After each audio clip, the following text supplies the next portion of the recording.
কোরবানির ঈদকে সামনে রেখে শেষ মুহূর্তে জমে উঠেছে সারা দেশের পশুর হাট। সকাল থেকে গভীর রাত পর্যন্ত ক্রেতা বিক্রেতাদের ভিড়ে মুখর হয়ে উঠছে হাট এলাকা।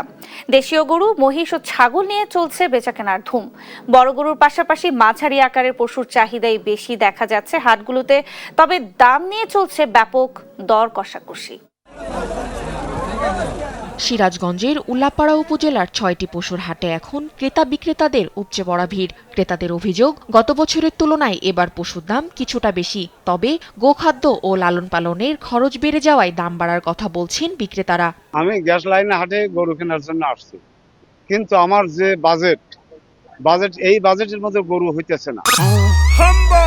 ভীম লিকুইড এক ধোয়াতেই তেল চর্বি সব পরিষ্কার, মাত্র 50 টাকায়। গরুর বাজার মোটামুটি আলহামদুলিল্লাহ স্বাভাবিক আছে। হাটগুলোতে জোরদার করা হয়েছে নিরাপত্তা ব্যবস্থা। অতিরিক্ত হাসিল আদা না করতে প্রশাসনের পক্ষ থেকেও নজরদারি রাখা হচ্ছে বলে জানান উপজেলা নির্বাহী কর্মকর্তা। সরকারি যে মূল্য, যে হাসিলের যে মূল্য নির্ধারণ করে দেওয়া হয়েছে, এটি যেন তারা নেয় এবং অতিরিক্ত হাসিল যেন কোনোভাবে আদায় না করে। তো এরকম যদি কোনো অভিযোগ পাই আমরা তাদের বিরুদ্ধে ব্যবস্থা নেব।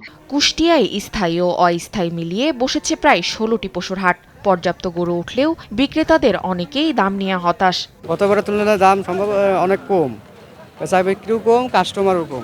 ভুষের দাম বেশি, সবকিছুর দাম বেশি, এজন্য লোকসান হওয়ার সম্ভাবনাই বেশি এবারটা। কিশোরগঞ্জের হাওর অঞ্চলেও শুরু হয়েছে কোরবানির পশুর হাট। তবে এবারের ফসলহানির প্রভাব পড়েছে বাজারে। আশানুরূপ দাম পাওয়া নিয়ে শঙ্কায় রয়েছেন খামারি ও প্রান্তিক ব্যবসায়ীরা।